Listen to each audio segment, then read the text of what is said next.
திருவாரூருக்கு வந்தோடனே ஒரு பெரிய சந்தோஷம் என்னன்னா, ஒரு அக்கா பார்த்தோன்னே கேட்டாங்க, சார் அறிமுகப்படுத்துற மாதிரி தான், தம்பி நீங்கள் தானே இந்த ஒரு நிமிட கதை சொல்லுவீங்கன்னாங்க. ஆமாக்கா அப்படின்னே. நீ எங்கள் வீட்டுக்காரர் மாதிரியே பேசுவ தம்பின்னுச்சு.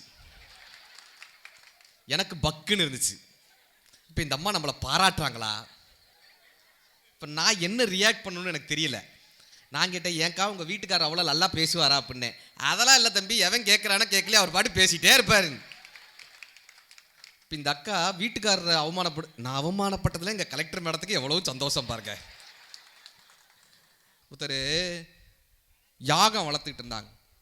புத்தர் கேட்டார், என்னப்பா பண்ணுவீங்க இதில்? குதிரையை யாகத்தில் போடுவோங்க. ஏன்னு கேட்டார். குதிரையை யாகத்தில் போட்டால் குதிரை டைரெக்டாக சொர்க்கத்துக்கு போயிடுங்க. இவர் கேட்டார், யாகம் வளர்க்குற நீ டைரெக்டாக குதிக்க வேண்டியதானே, நீயே சொர்க்கத்துக்கு போயிடலாம்ல, ஏன்ப்பா குதிரை அனுப்புற? புத்தர்னு அவ்வளோவான ஒரு பகுத்தறிவோடு இருந்தவர். புத்தர்கிட்ட ஒருத்தன் போய் கேட்டான், ஏன் சாமி, எங்கள் அப்பா இந்த ஊரில் அழிச்சாட்டியம் பண்ணவர், செத்து போயிட்டார். எங்கள் ரிச்சுவல்ஸ் பிரகாரம் இந்த தானம் பண்ண சொன்னாங்க, யாகம் வளர்க்க சொன்னாங்க, எல்லாம் பண்ணிட்டோம்.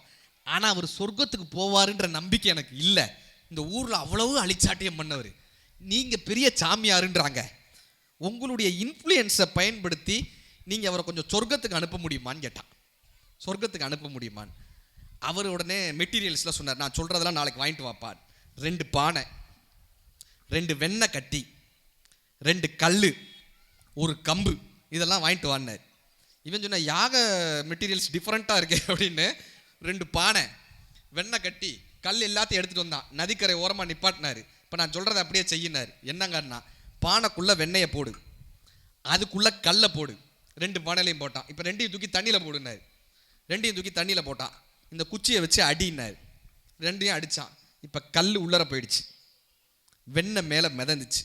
இப்போ புத்தர் சொன்னார், நான் சொல்கிற மந்திரத்தை அப்படியே சொல்லு, வெண்ணெயே உள்ளரப்போ, கல்லே மேலவா, வெண்ணெயே உள்ளரப்போ, கல்லே மேலவா, இது வர்ற வரைக்கும் இதை சொல்லுனார். அவன் எப்படியே பார்த்தான், அது எப்படிங்க வெண்ணெய் உள்ளர போகும், கல் எப்படிங்க மேலே வரும், வராதுலங்கன்னா. அவர் சொன்னார், வெண்ணெய் உள்ளே போகாது, கல் மேலே வராதுன்னு தெரிஞ்ச உனக்கு அயோக்கியத்தனம் மட்டும் பண்ண உங்கள் அப்பா சொர்க்கத்துக்கு போக மாட்டாருன்னு உனக்கு தெரிய வேணாமாடா, ஏன்டா பரிகாரம் பண்ணிட்டா மட்டும் சரியா போயிருமாடான்னு. இந்த அறிவை யாருப்பா தர முடியும்னா, இது புத்தகம் மட்டும்தான் தர முடியும். அதனால தான் கண்ணதாசன் ஐயா ஒரு கவிதையில் எழுதியிருப்பார், திருடனும் ஹரஹரா சிவசிவா என்றுதான் திருநீர் பூசுகின்றான், சீட்டாடும் மனிதனும் சிவனை நினைத்துதான் சீட்டை புரட்டுகின்றான், முரடனும் அறிவாளால் காரியம் பார்த்த பின் முதல்வனை வணங்குகின்றான், முச்சந்தி பெண்களும் முக்காடு நீக்கிய பின் முருகனை வணங்குகின்றாள், வருடுவார் கைக்கெல்லாம் வருடுகின்ற தேவனவன் வேறுபாடு பார்ப்பதில்லையே, மலர் கொண்ட கூந்தலை தென்றல் தாளாட்டிடும் மதுரை மீனாட்சி உமையேன்னு கண்ணதாசன் ஐயா எழுதிப்பார். சார், நம்ம என்ன பண்ணுறோம், ஒரு காவியை கட்டிட்டு ஒரு உத்திராட்ச மாலை போட்டால் காலில் விழுந்துருவோமே, கரெக்டா?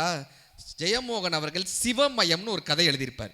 சிவமயம், இப்போ நம்ம இங்கே பெரிய கோயில் இருக்குல்ல, இந்த மாதிரி ஒரு கிராமத்தில் ஒரு கோயில், அந்த கோயில் வந்து ரொம்ப யாருமே வராத கிராமத்துக்குள்ள பின்தங்கிய கோயில் இங்கே இருக்குல்ல, இந்த மாதிரியான ரொம்ப ரிமோட் வில்லேஜில் ஒரு கோயில். இந்த கோயிலுக்கு யாருமே வர்றதில்லை. அந்த கோயிலுக்கு ஒரு மொட்டை அடித்த ஒரு சாமியார் வரார். உத்திராட்ச மலை மட்டும் மொட்டை அடிச்சுட்டு அவர் யார்ட்டையுமே பேசவே மாட்டார், மௌனசாமி, யார்ட்டையுமே பேசவே மாட்டார். அந்த கோயிலுக்கு வரார். இப்போ அந்த கோயிலில் அர்ச்சகர் ஒரு நாள் அந்த பூஜை பண்ணிகிட்டே இருக்கார், சிவபெருமானுக்கு விளக்கு காட்டுறார். பின்னாடி இருந்து ஒரு சவுண்டு, சிவசிவ சிவசிவன் ஒரு பெண் குரல் கேட்குது. அரண்டு போறார், எங்கிருந்துடா அந்த குரல் கேட்குது? ஏன்னா கோயிலில் யாருமே கிடையாது, இவரும் அந்த மொட்டை சாமியும் மட்டும்தான். திடீர்னு ஒரு பெண் குரல் எங்கிருந்துடா கேட்குதுன்னு கோயில் முழுக்க தேடுறாரு, தெரியல. மறுநாள் தீபாரதனை கட்டுறாரு, அதே மாதிரி கேட்குது. சுற்றி போய் எங்கடா கேட்பாருன்னு பார்த்தா அங்கே ஒரு 2 கிளி உட்காந்துருக்கு. அந்த 2 கிளி என்ன பண்ணுதுன்னா, சிவசிவ சிவசிவன் சொல்லுது. இவருக்கு ஆச்சரியம், கிளி இப்படி சொல்லுதேப்பா அப்படின்னு ரொம்ப ஒரு ஆச்சரியம். இந்த மொட்டை சாமி கிட்ட போய் இவர் பேச்சு கொடுப்பார், இந்த குறுக்கள் ஏதாவது ஒரு பேச்சு கொடுப்பார். ஆனால் அவர் பேசவே மாட்டார். சாமி எங்கிருந்து வருது, எந்த ஊர்லேருந்து வருது, எதுவுமே அவர் பேச்சே கொடுக்க மாட்டார். இப்போ இந்த குறுக்கள் வந்து அவருக்கான அந்த உணவெல்லாம் கொடுக்குறாங்க, பிரசாதத்தெல்லாம் கொடுத்துட்டு அவர் போயிடுவார். ஆனால் அவர் பேச்சே கொடுக்க மாட்டார். இந்த கிளிகள் எல்லாம் என்ன பண்ணுன்னா, அந்த மொட்டை சாமி வந்தார்ல, மௌனசாமி, அவரோட தோளில் இப்படி உட்காந்துக்கும். இவர் வந்து இந்த பழங்கள்லாம் கொடுப்பார், கிளிகளோட மட்டும்தான் இவர் இருப்பார். ஒரு காலகட்டத்தில் இந்த கிளி வந்து அப்படியே வளர்ந்துக்கிட்டே வருது. 2 கிளின்றது 4 கிளி, ஒரு 10 கிளி, 15 கிளி, ஒரு கட்டத்தில் 100 கிளி. இந்த கோவில் கோபுரத்தில் ஒரு 1000 கிளி. காலையில் எந்திரிச்ச உடனே ஒரு 6 மணிக்கு சிவ சிவ சிவ சிவ சிவ சிவன் அந்த கிளி அப்படியே பறக்கும். இதை பார்க்கறதுக்காக கூட்டம் கூட ஆரம்பிச்சாங்க. கிளி கோயில் அப்படின்னு பேர் வச்சு இதை பார்க்கறதுக்காகவே அந்த ஊருக்கு அத்தனை பேர் வருவாங்க. இந்த கிளி 1000 கிளி காலையில் அப்படி சிவசிவன்னு பறக்குதுப்பா, இதை பார்க்கணுன்றதுக்காகவே வர்றாங்க. இப்போ அந்த கோயில் பிரபலம் ஆயிடுச்சு, குருக்களுக்கு வருமானம் வர ஆரம்பிச்சிருச்சு. ஜெயமோகன் எழுதுகிறார், குருக்களினுடைய பூனல் வெள்ளை நிறமாக மாறியதுன்னு எழுதியிருப்பார். அதாவது அந்த கோயில் பிரபலம் ஆயிடுச்சான்.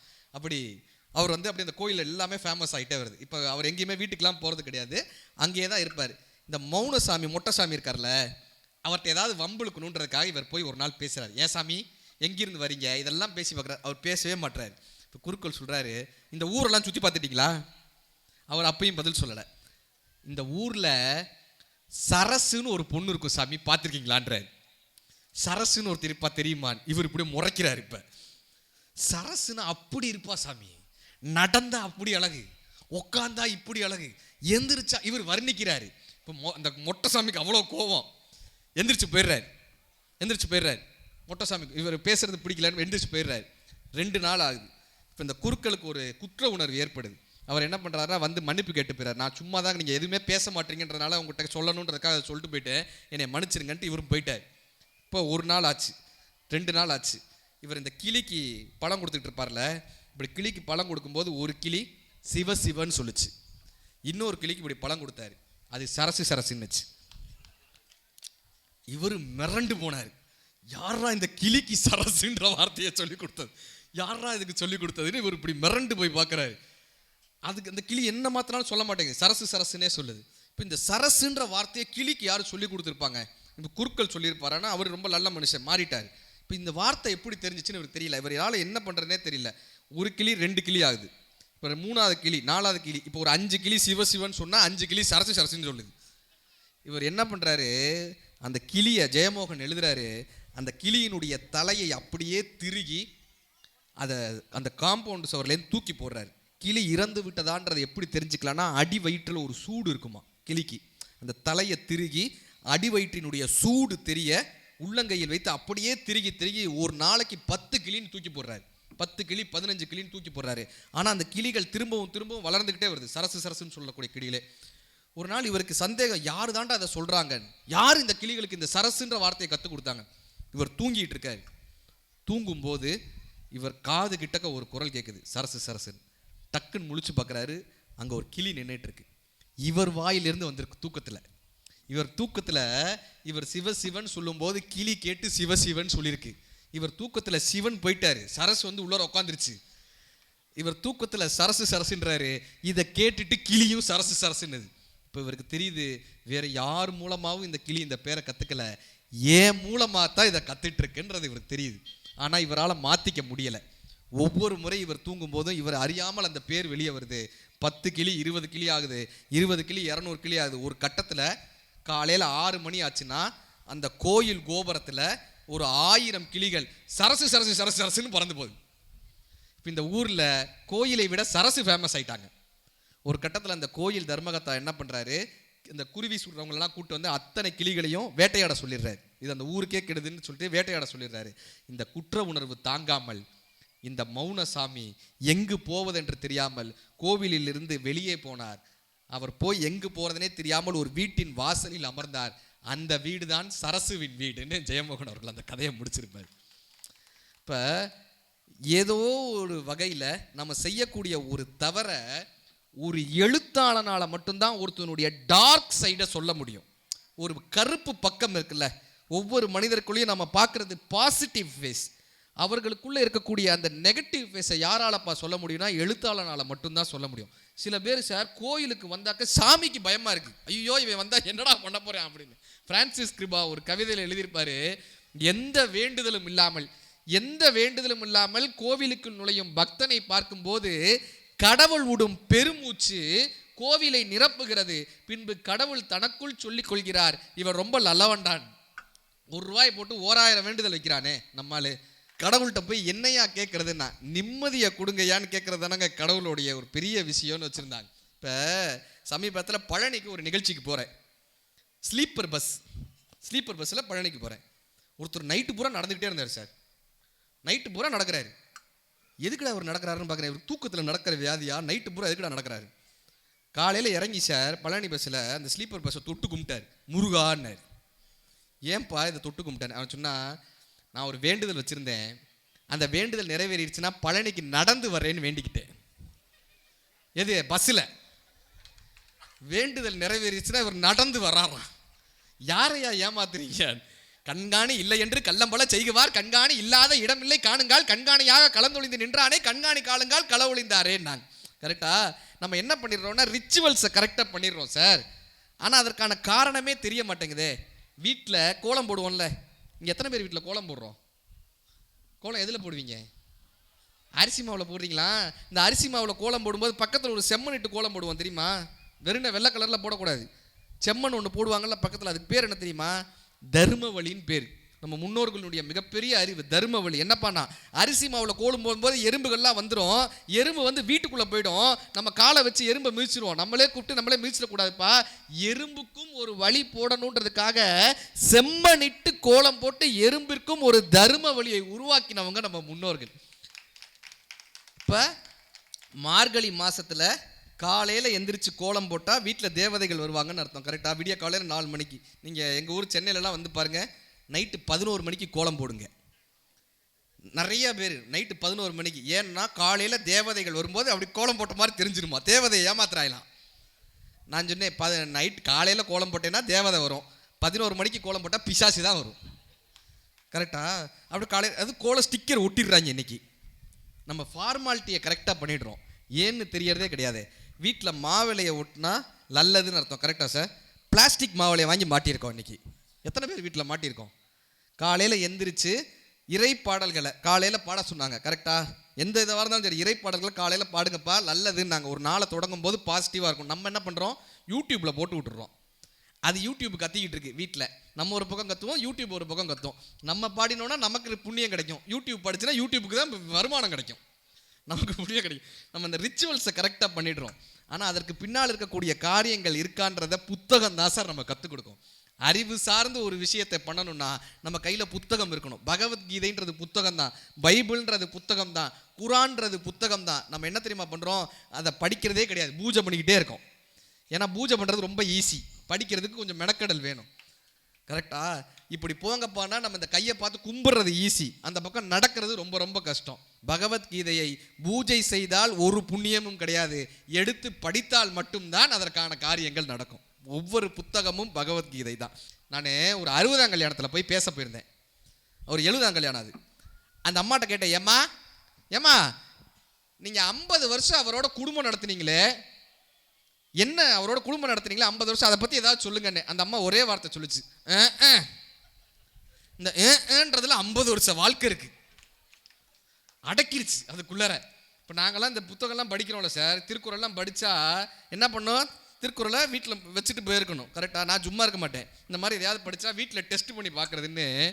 இந்த திருக்குறளில் ஒரு கதை வரும். வாசுகி அம்மா கிணத்துல நீர் இறைச்சிக்கிட்டு இருந்தாங்க. வள்ளுவர் உள்ள உட்காந்துருந்தார். வாசுகி அப்படின்னாரு. வாசுகி அம்மா பறந்து வந்தாங்க. வாளி நின்றுச்சு. இந்த கதையை படித்தா நம்ம என்ன பண்ணியிருக்கணும்? படிச்சுட்டு பேசாமல் இருந்திருக்கணும். என் வீட்டுக்காரி வாசு தெளிச்சுக்கிட்டு இருந்தா. நான் இதை டெஸ்ட் பண்ணி பார்ப்போம்னு ஜானகி அப்படின்னேன். என் வீட்டுக்காரி அங்கேயே இருந்தா. வாளி பறந்து வந்துச்சு. இது எவ்வளோ சந்தோஷம் பாருங்க. இவ்வளவு நேரம் கண்ணதாசன் கவிதையை சொன்னேன், அதுக்கு கைதட்டல் வரல. வாளி வந்து உழுகிறதுக்கு சந்தோஷம் வருது. நம்ம அடி வாங்கினதுல எவ்வளவு அவரும் தான் அங்கே சேர்ந்து வாங்கிட்டு இருக்காரு. அவருக்கு அந்த அனுபவ கைதட்டல். அது நம்ம வீட்டில் வாளினா அங்கே கொடையா இருக்கும், நடக்கும். இப்போ ஒரு பெண்ணினுடைய மனதில் இருக்கக்கூடிய அந்த வெற்றிடம் இருக்குல்ல, தூர்னு ஒரு கவிதை நாமுத்துக்குமார் எழுதியிருப்பாரு. தூர்னு ஒரு கவிதை.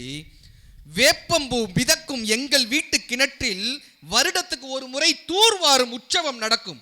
அப்பா ஆள் கிணற்றுக்குள் இறங்க இறங்க அதிசயங்கள் மேலே வரும். குச்சி, கரண்டி, ராட்டினம், வேலைக்காரி திருடியதாய் நினைத்த வெள்ளி டம்ளர். அப்பா ஆள் கிணற்றில் இறங்க இறங்க அதிசயங்கள் மேலே வரும். சேருடா சேரு என்று அம்மா அரட்டுவாள். இருந்தாலும் சந்தோஷம் கலைக்க யாருக்கு மனம் வரும்?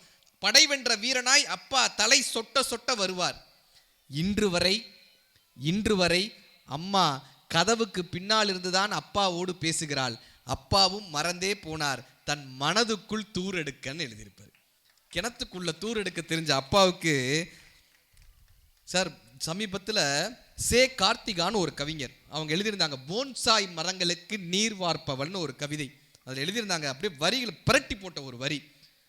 பாட்டி விறகடுப்பில் எரித்தாள். என் பாட்டி விறகடுப்பில் எரித்தாள். என் அம்மா மண்ணெண்ணெய் அடுப்பில் எரித்தாள். நான் எரிவாயு உருளை சிலிண்டர்ல நான் எரிவாயு உருளையில் இருக்கிறேன். என் மகள் மின்னணு அடுப்பில் எரிப்பாள். அடுப்புகள் மட்டும்தான் மாறிக்கொண்டிருக்கிறதே தவிர சமையலறை எங்களுக்கு மாறவே இல்லைன்னு எழுதியிருந்தாங்க. எவ்வளவு பெரிய அந்த வலியை, அவர்களுடைய வலியை இந்த வரிகளால் மட்டும்தான் அவங்க எழுதியிருப்பாங்க. அடுத்து போன்சாய் மரங்களுக்கு நீர்வாழ்ப்புள்ள இந்த வீட்டில் தைல டப்பா வச்சிருப்பாங்கல்ல, பெண்கள் எல்லாருமே கையில் ஒரு தைல டப்பா வச்சிருப்பாங்கல்ல, அந்த தைல டப்பாக்கு என்ன தெரியுமா அர்த்தம்? எதுக்காக தைல டப்பா வச்சுக்கிட்டே இருக்காங்க? தலைவலிக்கு தானே. வாழ்க்கையே வலிதான். இந்த வாழ்க்கைன்ற வழியை 2 ரூபா தைல டப்பால தாங்க நாங்கள் கடத்திட்டு இருக்கோம்னு ஒரு கதை எழுதியிருப்பாங்க. எகிரி குதிக்கும் கோடை வெயில், வழக்கத்துக்கு மாறாய் வந்துவிட்ட மாத விளக்கு, எகிரி குதிக்கும் கோடை வெயில், எவ்வளவு முயன்றும் கிடைக்காத பேருந்து இருக்கை, புடவை என்பதால் வலது கையால் மட்டும் பேருந்து கம்பியை பிடித்தாக வேண்டிய நிர்பந்தம், வீடு நுழைந்து பார்க்கையில் இன்றைக்கேனும் பாலையோ தயிரையோ கொட்டிவிட்டு ஓடும் பக்கத்து வீட்டு பூனை, துடைத்து முடைத்து பார்க்கையில் இளைய மகளுக்கு ஏனோ காய்ச்சல் அடிக்கிறது, அப்பாவிடமும் அப்பத்தாவிடமும் கற்றுக்கொண்ட கை வைத்தியம் கை கொடுக்க பசியாரி படுக்கையில் வீழும் போதுதான் தெரிகிறது, அம்மா நீ கையில் வைத்திருக்கக்கூடிய அந்த சிகப்பு வெள்ளை தைல டப்பாவினுடைய அருமைன்னு எழுதியிருப்பாங்க. ஒரு தைல டப்பாக்கு பின்னாடி எவ்வளவு பெரிய வலிகளை கடத்திட்டு. சமீபத்தில் ரொம்ப ரசிச்ச ஒரு கதை. ஒரு 80 வயசு பாட்டி மரணப்படுக்கையில் இருக்காங்க. நான் ஹஸ்பண்டை கூப்பிட்டாங்க, எங்க வீட்டுக்காரரை கூப்பிட்டாங்க, ஏங்க நான் கல்யாணமான புதுசில் நம்ம வீட்டுக்கு வரும்போது ஒரு பெட்டி எடுத்துகிட்டு வந்தேன்ல, நீங்கள் கூட அதை திறக்கவே கூடாதுன்னு நான் உங்ககிட்ட ஒரு பெர்மிஷன் வாங்கியிருந்தேன், திறக்கவே கூடாதுன்னு பெர்மிஷன் வாங்கியிருந்தேன், நீங்களும் அதை திறக்கவே இல்லை, இத்தனை நாட்கள் நீங்கள் திறக்கவே இல்லை, நீங்கள் ரொம்ப ஜென்டில் மேன், நீங்கள் அதை திறக்கவே இல்லை, இப்போ அந்த பெட்டியை எடுத்து தரங்களேன்னாங்க. இவரும் அந்த பெட்டியை திறந்தார். அதில் 2 வயர் பொம்மை இருந்துச்சு. இது என்னம்மா வயர் பொம்மைன்னு கேட்டார். இல்லை நான் கல்யாணம் ஆகி வரும்போது எங்கள் அம்மா சொன்னாங்க, நீ வீட்டுக்காரரோட சண்டை போட்டேன்னா உங்கள் வீட்டுக்காரர் திட்டப்படாது, அதுக்கு பதிலாக 2 வயர் பொம்மை செஞ்சு அதை திட்டணும்னு இதை சொன்னாங்க, அதனால அந்த வயர் பொம்மையை செஞ்சேன். அவர் ரொம்ப ஆச்சரியத்தோடு கேட்டார், 50 வருஷம் கல்யாண வாழ்க்கையில் 2 தடவை தான் என் மேலே கோவப்பட்டியான்னார். 2 தடவை தான். அவங்க சொன்னால் பக்கத்தில் ஒரு கவர் இருக்குது பாரு, திறந்து பாருன்னு. திறந்து பார்த்தா 5 லட்ச ரூபா பணம் இருந்துச்சு. நான் ஒவ்வொரு தடவையும் பொம்மையை பண்ணி விற்றுருவேன், மொத்தமாக 5 லட்சம் பொம்மையை விற்றேன், அதில் கிடச்ச காசு அதை நீயே வச்சுக்க அப்படின்ட்டு போச்சு. நாம் வாழ்கிறோம், ஆனால் வாழ்கிறோமான்னு ஒரு கேள்வி வருதில்ல. இந்த புத்தகம் மட்டும்தான் சார் அந்த வழிகளை கடத்த முடியும். நமக்கு பெண்களினுடைய வாழ்க்கை என்னன்னு தெரியாது, அவர்களுடைய வழியை என்னன்னு தெரிஞ்சுக்கணும்னா இந்த புத்தகம் தான் நமக்கு கை கொடுக்கும். நமக்கு சாமானிய மனிதர்களுடைய வழி என்னன்னு தெரியவே தெரியாது, அவர்களுடைய வழியை தெரிஞ்சுக்கணும்னா புத்தகம் மட்டும்தான் கை கொடுக்கும். பெரியார் அவர்கள் சொல்வார், பெண்களின் கைகளிலிருந்து கரண்டியை பிடுங்கி அவர் கைகளில் புத்தகங்களை கொடுங்கள், அப்பொழுதுதான் இந்த நாடு முன்னேறுனார். நாம் என்ன தெரியுமா பண்ணோம்? கரண்டியை பிடுங்கி புத்தகத்தை கொடுத்தோம். சமைப்பது எப்படின்ற புத்தகத்தை கொடுத்துருக்கோம். ஏன்னா அப்பயும் நாங்கள் சமைச்சுக்கிட்டு தான் இருக்கணுமான்ற கேள்வி வருது இல்லை என்ன? அப்படியா? அந்த வழியை நம்ம புரிஞ்சுக்கணும்னா இந்த புத்தகம் மட்டும்தாங்க நமக்கு கை கொடுத்துட்டே இருக்கும். மனுஷ்யபுத்திரன் சொல்லுவார், ஒரு தென்னைக்கும் இன்னொரு தென்னைக்கும் இடையில் என்ன இடைவேளை வேண்டும் என்று எனக்கு தெரியும், ஒரு நாட்டுக்கும் இன்னொரு நாட்டுக்கும் இடையில் என்ன இடைவேளை வேண்டும் என்று தெரியும், ஒரு மரத்திற்கும் இன்னொரு மரத்திற்கும் இடையில் என்ன இடைவேளை வேண்டும் என்று தெரியும், ஆனால் உனக்கும் எனக்கும் இடையில் எந்த இடைவெளி இருந்தால் நம் உறவு செழித்து வளரும் என்று எனக்கு தெரியவே இல்லைன்னு எழுதியிருப்பார். இப்போ இந்த வீட்டில் ஏன் தெரியுமா சண்டை வருது? ஏன் வீட்டில் சண்டை வருது? நம்ம பேசுறதுக்கு அங்கே ஒரு முரண்பாடு இருந்துகிட்டே இருக்கும். இரவையும் பகலையும் இணைக்க முடியாத இறைவன், சூரியனையும் சந்திரனையும் இணைக்க முடியாத ஒரு இறைவன், மகிழ்ச்சியையும் துன்பத்தையும் இணைக்க முடியாத இறைவன் கணவனையும் மனைவியும் இணைத்து மகிழ்ச்சி அடைகிறான். திருமணம் என்பது முரண்பாடுகளின் உடன்பாடுன்னாங்க. இப்போ நம்ம ஒரு கருத்து சொல்லுவோம், அங்கிருந்து வேறு கருத்து வரும்போது நமக்கு பிரச்சனை வருதா? இப்போ நீங்கள் ஒரு புத்தகம் வாசிக்கிறீங்க, அவங்க ஒரு புத்தகம் வாசிக்கிறாங்க, நான் இன்னைக்கு என்ன தெரியுமா வாசிச்சேன்னு நீங்கள் பேசுங்க, அவர் நான் என்ன தெரியுமா வாசிச்சேன்னு பேசட்டும். கருத்துக்கள் இருக்கும்போது பேசுறதுக்கு ஒரு கண்டென்ட் கிடைக்குங்க. வீட்டில் இன்னைக்கு பேசாமல் இருப்பது தான் பல பிரச்சனைக்கான காரணமாக இருக்குது. ஒன்று. ரெண்டாவது, பேசக்கூடாத விஷயத்தை பேசுறதுனால தான் பல பிரச்சனைகள் வருது. கரெக்டா? இப்போ அழகான புத்தகங்கள் என்னப்பான்னு அர்த்தம், பேசுறதுக்கான ஒரு கருத்தியலை கொடுப்பது இந்த புத்தகங்கள் மட்டும்தான் இருக்கும். 2ஆம் பதிப்பு இல்லை என்று தெரிந்தும், 2ஆம் பதிப்பு இல்லை என்று தெரிந்தும் இந்த வாழ்க்கையில் எத்தனை தவறுகளை நம்ம செஞ்சுக்கிட்டே இருக்கோம். ஒரே ஒரு வாழ்க்கை தான். இந்த ஒரே ஒரு வாழ்க்கையை எவ்வளவு சீக்கிரமாக புரிஞ்சுக்கிறோமோ அவ்வளவு சீக்கிரமாக நம்ம வாழ்க்கையை மகிழ்ச்சியாக வாழலாம். ஒரு பணம் சேர்த்துடலாம், எப்படினாலும் பணம் சேர்த்துடலாம், ஆனால் இந்த மகிழ்ச்சியை சேர்க்க முடியுமான கேள்வி சார். ஒரு பணக்காரர் வீட்டு நாய் இறந்து போச்சு, ஊரே சேர்ந்து துக்கம் கெட்டுச்சு. பணக்காரர் வீட்டு நாய் இறந்து போச்சு, ஊரே சேர்ந்து துக்கம் கெட்டுச்சு. ஒரு நாள் பணக்காரரே செத்து போனாரு, ஒரு நாய் வரல. பணத்தை விட இந்த வாழ்க்கையில எதுப்பா பெரிய சந்தோஷம்னா அறிவு. ஒரு பணக்காரரு மழை பெய்யுது, நடந்து போனாரு, நடந்து போறப்ப மழை பெய்யுது. இப்போ மழை பெஞ்ச உடனே அந்த வீட்டு பக்கத்தில் ஒரு வீடு இருந்துச்சு, அந்த வீட்டில் சொன்னார், எப்பா மழை பெய்யுது, இங்கே சேறு சகதியமா இருக்கு, நான் இந்த செருப்பை போட்டுக்கிட்டுமான்னு கேட்டார். போட்டுக்கங்க, நல்லா போட்டுக்கங்க, செருப்பை போட்டுக்கங்க, உங்களுடைய செருப்பு எங்கள் வீட்டில் இருக்கிறது பெரிய புண்ணியம்னாவே. ஏன்னா உங்களுடைய செருப்பு, பண்ணையாருடைய செருப்பு நம்ம வீட்டில் இருக்குன்னா எல்லாருக்கும் இங்கே அந்தஸ்து. ஒரு நாள் அந்த பணக்காரர் செத்து போயிட்டார், அந்த உடலை தூக்கிட்டு வர்றாங்க, மழை பெய்யுது அதே மாதிரி அதே வீட்டு வாசல்ல. இப்போ அவங்க போய் கேட்டாங்க, மழை பெய்யுதுப்பா, இந்த பணத்தை இங்கே வச்சுக்கிட்டுமான்னாங்க. அவன் சொன்னா, யார் வீட்டு பணத்தை யார் வாசலில் வைப்பீங்க, எடியா பணத்தைன்னா. ஒரு செருப்புக்கு இருக்கக்கூடிய மரியாதை கூட இந்த மனித வாழ்க்கைக்கு கிடையாது. ஒரு செருப்பிற்கு இருக்கக்கூடிய மரியாதை கூட இந்த மனித வாழ்க்கை கிடையாது. அதனால தான் சிவவாக்கியர் சொல்வார், கறந்த பால் முளை புகா, கடைந்த வெண்ணெய் தயிர் புகா, உதிர்ந்த பூ விரிந்த காய் மீண்டும் போய் மரம் புகா, இறந்தவர் பிறப்பதும் இல்லை இல்லை இல்லையேனார் அருணகிரிநாதருடைய பாட்டு. வாழ வயதாகி அழகாகி மதனாகி பணி வாணிபமோடு ஆடி மருளாடி விளையாடி விழல் வாழ்வு சதமாகி மட கூடமோடு பொருள் தேடி வாசனை புழுகோடு மலரோடு மனமாகி கமல் வாசனைகளாகி விளை மாதரோடு கூடி அவர் ஆசைகளிலே சில நாள் போய் தோல் திரைகளாகி நிறைகளாகி இரு கால்கள் தடுமாறி செவிமாறி பசு பதி பாசம் சூழ் கதிகள் மாறி சுகம் மாறி தடியரோடு திரி ஒரு நாளில் சூளை சொறி வாதமோடு நீரழிவு சூளமென கசுமலம் என நாரி உடல் அழிவேணும்னு அருணகிரிநாதர் பாட்டு இருக்கு. இந்த கசுமலம்ன்ற வார்த்தை இருக்குல்ல, 2000 வருஷ வார்த்தை. சென்னையில் சொல்றாங்களா கசுமலம், இந்த கசுமலம்ன்ற வார்த்தை 2000 வருஷமா டிராவல் ஆகி வருது. இப்படி கசுமலமாக போகக்கூடிய இந்த மனித வாழ்க்கையை ஒரு அர்த்தமுள்ள வாழ்க்கையாக எதுப்பா மாத்தோம்னா புத்தகம் மட்டும்தான். எங்க தாத்தா வாழ்ந்த காலத்துல தான் தந்தை பெரியார் அவர்கள் வாழ்ந்தார். எங்க தாத்தா வாழ்ந்த காலத்துல தான் காமராஜர் ஐயா வாழ்ந்தாங்க. எங்க தாத்தா வாழ்ந்த காலத்துல தான் வாரியார் சுவாமிகள் வாழ்ந்தாங்க. இப்போ அவங்கெல்லாம் பாடமாக இருக்காங்க, எங்கள் தாத்தா படமாக இருக்கார். நாம் நம் வாழ்க்கைக்கு பின்பு பாடமாக இருக்க வேண்டுமா படமாக இருக்க வேண்டுமா என்றால் நம் கைகளில் புத்தகம் இருந்தால் நாம் பாடமாக இருப்போம், அந்த விஷயமும் இல்லாமல் இருந்தால் நாம் படமாக இருப்போம். படமாக போக வேண்டிய இந்த மனித வாழ்க்கையை ஒரு கால் கொடுத்து பாடமாக மாற்றுவது இந்த புத்தகங்கள் தான். ஒரே ஒரு பாட்டை சொல்லி முடிச்சிடுறேன், நேரத்தின் காலம் கட்டம் கருதி 8:30 ஆயிடுச்சு. நீங்கள் எல்லாம் சாப்பிட போகணும்ல அடுத்து, அதுவும் இங்கே ஸ்டால் போட்டாங்களா, அதனால் நம்ம நான் இங்கே வரும்போதே கேட்டேன் மேடத்துக்கிட்ட, கலெக்டர் மேம் கேட்டேன், மேம் நான் எவ்வளோ நேரம் பேசணுன்னு. நீங்கள் எவ்வளோ நேரம் வேணாலும் பேசுங்க, நாங்கள் 9 மணிக்கு எந்திரிச்சு போயிடுவோன்ட்டாங்க. இல்லை அப்படிலாம் இல்லை, ரொம்ப அருமையாக இவ்வளவு தூரம் ஒருங்கிணைச்சு, ஒரு நகைச்சுவைக்காக சொன்னாலும் கூட இத்தனை தூரம் ஒருங்கிணைத்து இவ்வளவு தூரம் ஒரு அறிவு சார்ந்த விஷயத்தை கேட்பதற்கு தயாராக இருக்கக்கூடிய மக்களாக இந்த திருவாரூர் மக்கள், நாங்கள் இந்த அறிவு சார்ந்த மக்கள் நிரூபிச்சிருக்கீங்க பாருங்க, பெரிய விஷயம் சார். எங்களுக்கு ஒரு பெரிய நம்பிக்கை வருது, எப்படியேனும் இந்த இலக்கியங்களையும் இந்த தமிழையும் இந்த அறிவையும் சென்று கடத்தி விடலாம்ன்ற ஒரு பெரிய நம்பிக்கையை கொடுக்கக்கூடிய மக்களாக இந்த திருவாரூர் மக்கள் அமர்ந்திருப்பது ஒரு பெரிய மகிழ்ச்சி. ஒரே ஒரு பாட்டை சொல்லி முடிச்சிடுறேன். எதுக்குவா வாசிக்கணும்னு கேட்டாங்க. இந்த மனித வாழ்க்கையை புரிந்து கொள்வதற்கு இப்படி ஒரு பாட்டு உலக லிட்ரேச்சர்ல கிடையாது. இன்னைக்கு வாசிக்கக்கூடிய இந்த 2K கிட்ஸுக்கு ஒரு பெரிய பழக்கம் வந்துருச்சு, வெளிநாட்டு எழுத்தாளர்களை ஆதரிக்கிறதா நமக்கான பெரிய மைண்ட் செட்னு வந்துருச்சுல்ல, கரெக்டா? ஒரு லீடர்ஷிப்னா ராபின் சர்மா படிங்கப்பா சொல்கிறோமா, ஒரு நாவல் அப்படின்னா சேட்டன் பேகத் தாங்க எங்களுக்கு பிடிச்ச நாவல், பாலோ சாலோ நாங்கள் படிக்கிறோம்ப்பா அப்படி சொல்லிக்கிறது ஒரு பெருமை. அவன் அதையும் படிக்க மாட்டான், சும்மா வாங்கி வச்சுக்கிறது, பாலோ சாலோ ராபின் சர்மா அப்புறம் சேட்டன் பேகத் இப்படி எடுத்து வச்சுக்கிறது. சார் தன்னம்பிக்கைக்கு இறையன்பு ஐயா அவ்வளோ புத்தகம் எழுதியிருக்காரு, எண்ணங்கள்னு MS உதயமூர்த்தி ஐயா அவ்வளோ புத்தகம் எழுதியிருக்காரு, சிறுகதைக்கு சுந்தர ராமசாமி, சூடாமணி, எத்தனை எழுத்தாளர், JK ஜெயகாந்தன் ஐயா, ஜெயமோகன் ஐயா, சொல்லிக்கிட்டே போகலாம்.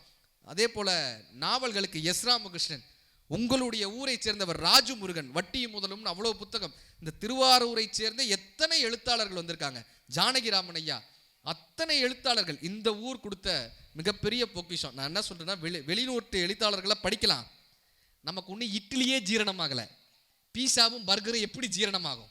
முதல் நம்ம இட்லியை எடுப்போம், இட்லியை எடுத்து முதல் நம்ம சாப்பிட்டு அதை ஜீரணமானதுக்கு அப்புறம் வெளிநாட்டு எழுத்தாளர்களுக்கு போகலாம். நம்ம ஊரில் இருக்கக்கூடிய ஒரு லிட்ரேச்சர் சார், ஒரு ரைட்டர் இருந்தார், பட்டினத்தார்னு அவர் பேர். இந்த பட்டினத்தார் மனித வாழ்க்கை எப்படிப்பட்டதுப்பான்னு ஒரு கவிதை எழுதியிருப்பார். இந்த மனித வாழ்க்கை எப்படிப்பட்டது ஒரே பாட்டில், இந்த மனித இது வரைக்கும் நீங்கள் பேச்சை கேட்கலன்னா பரவாயில்ல, டெல்லி அப்பளம் சாப்பிட்டுட்டு இருக்கிறவங்களாம் வந்து உட்காந்துடலாம், இந்த ஒரே ஒரு பாட்டை சொல்லி முடிச்சிருவேன்.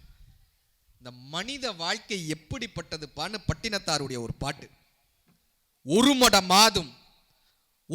மாதும் ஒருவனுமாகி இன்ப சுகம் தரும் அன்பு பொருந்தி உணர்வு கலந்து ஒழுகிய விந்து ஊரு சுரோனிதம் மீது கலந்து பணியிலோர் பாதி சிறுதுளி மாது பண்டியில் வந்து புகுந்து திரண்டு பதுமடர் கமடம் இதுவென்றாகி, தாமரை மொட்டு மாதிரி தான் கரு உருவாகுமா, பதுமடர் கமடம் இதுவென்றாகி பார்வை மெய் வாய் செவி கால் கைகள் என்றே உருவமும் ஆகி உயிர் வளர் மாதம் 9 ஒன்றும் நிறைந்த மடந்தை உதர மகன்று புவியில் விழுந்து யோகமும் வாரமும் நாளும் அறிந்து, ஜாதகம் பார்ப்போமா, யோகமும் வாரமும் நாளும் அறிந்து மங்கையர் சேனை தாரணை ஆடை மடமையில் கொங்கை அமுது உண்டு ஓரறிவு ஈரறிவு ஆகியே வளர்ந்து, தாய்ப்பால் குடிச்சோடனே ஓரறிவு ஈரறிவு ஆயிருமா, ஓரறிவு ஈரறிவு ஆகியே வளர்ந்து ஒளிநகை ஊரல் இதழ்மடவாக உவந்து முகந்திட வந்து தவழ்ந்து மடியில் இருந்து வாயிறு போ என நாமம் விளம்பி உரைமணி ஆடை அரைமணி ஆட, டவுசர் நிக்காதான் குழந்தைக்கு, உரைமணி ஆடை அரைமணி ஆட உண்பவர் தின்பவர் தங்களோடு உண்டு தெருவினில் இருந்து புழுதி அடைந்து தேடிய பாலரோடு கூடி நடந்து 5 வயதாகி விளையாடியே. 5 வயசு ஆச்சு என்னப்பா பண்ணுவாங்கண்ணா, ஸ்கூல்ல சேர்ப்போமா, உயர்தரு ஞான குரு உபதேச முத்தமிழின் கரைகளும் கரை கண்டு வளர்பிற என்றே பலரும் விளம்ப வாழ் 16 பிரயாயம் வந்து 16 வயசு ஆயிடுமா. இந்த 16 வயசு ஆனா அவன் என்னப்பா பண்ணுவான்னு கேட்டாங்க.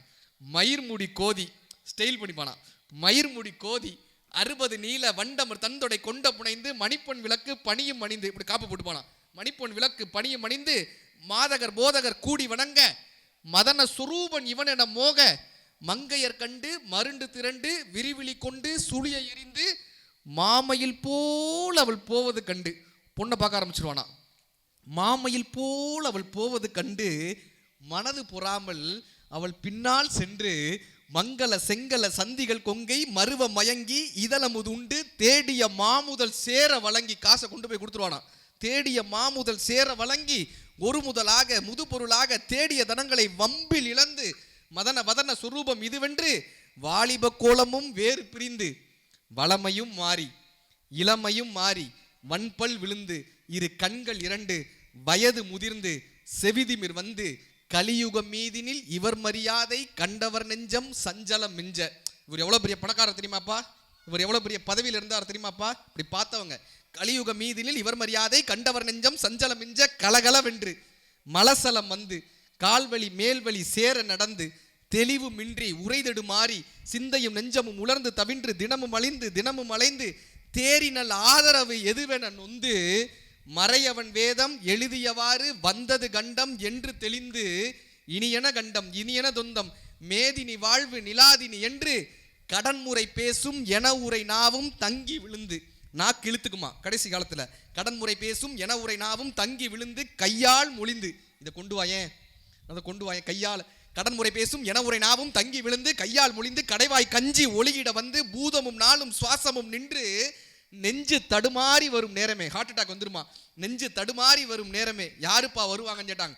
உச்சடையும் சிறு குஞ்சமும் மிஞ்ச மதகம் இரண்ட வடிவம் இளங்க மாமலை போல் எம தூதர்கள் வந்து வளைகொடு வீசி உயிர்கொடு போக மைந்தன் வந்து குனிந்து நொந்து மடியில் இருந்து மனைவி புலம்ப மாழ்கினரே இவர் காலம் என்று பழையனர் காணும் என்பர் அருகிலார் பஞ்சு பறந்தது என்பர் பந்தர் இடுமென வந்து பறையிடை முந்தி பிணம் வேக விசாரியும் என்று ஏவும் சிலர் பனித்துக்குள் துஞ்சக களவம் அணிந்து பாவமே செய்து நாரும் இந்த உடம்பை வரிசை கெடாமல் எடுமென ஓடி மைந்தர் வந்து குனிந்து சுமந்து கடுகி நடந்து சுடலை அடைந்து மானிட வாழ்வு இதுவென நொந்து விறகிடை மூடி அனல் கொடு போக வெந்து விழுந்து தனிந்து நாணங்கள் உருகி எலும்புகள் கருகி ஒரு பிடி நீரும் இல்லாத உடம்பை நம்பும் அடியேனை இனி வாழ்த்துமேன்னு பட்டினத்தார் ஒரு பாட்டு எழுதியிருப்பார். ஒரு துளி நீர்ல ஆரம்பிக்கக்கூடிய இந்த மனித வாழ்க்கை ஒரு பிடி நீர்ல இந்த மனித வாழ்க்கை முடிஞ்சிருச்சுப்பான்னு சொன்ன ஒரு லிட்ரேச்சர் தமிழ் லிட்ரேச்சர். உலகத்திலேயே இப்படி ஒரு இலக்கியம் இருக்கான்னா எனக்கு தெரிந்த வரை இல்லை, என்னுடைய சிற்றறிவுக்கு தெரிந்த அளவுக்கு இல்லை. இந்த புத்தகம் என்னப்பான்னா படிக்க தவறிய புத்தகம் அப்பா, படிக்க தவறிய புத்தகம் அப்பா, படிக்க விரும்பும் புத்தகம் அம்மா, படிக்க படிக்க புரியாத புத்தகம் மனைவி. படிக்க தவறிய புத்தகம் அப்பா, படிக்க விரும்பும் புத்தகம் அம்மா, எத்தனை முறை படித்தாலும் புரியாத புத்தகம் மனைவி, படித்தால் உடனே பிடித்து போகும் புத்தகம் மழலை, தொலைக்கக்கூடாத புத்தகம் வாழ்க்கை, தொலைக்கக்கூடாத புத்தகம் வாழ்க்கை. அப்படியாக இந்த புத்தக திருவிழாவை வருடந்தோறும் வெற்றிகரமாக 3 வருடம் அல்ல, இன்னும் 300 வருடம் வெற்றிகரமாக இந்த புத்தக திருவிழாவை திருவாரூர் மக்கள் தொடர்ந்து நடத்த வேண்டும். அதற்கு மாவட்ட ஆட்சித்தலைவர் அவர்களுக்கும் மாவட்ட நிர்வாகிகளுக்கும் பப்பாசி நிறுவனத்திற்கும் ஒரு பெரிய கைதட்டலோடு வருடம் இந்த புத்தக திருவிழா இதே போல் பிரம்மாண்டமாக நடக்க வேண்டும். அத்தனை பதிப்பாளர்களும் மிகப்பெரிய ஒரு வெற்றி அடைய வேண்டும். இறைவனுடைய தியாகராஜ சுவாமிகளினுடைய அருளாசியோடு உங்களுக்கான வார்த்தைகள் அந்த புத்தகத்தில் ஒளிந்திருக்க வேண்டும். நல்ல வரிகள் உங்களுக்கான வாழ்க்கையை மாற்ற வேண்டும் என்று இறைவனிடம் வேண்டி உங்களிடமிருந்து விடைபெறுவது மதுரை ராமகிருஷ்ணன். நன்றி நன்றி நன்றி.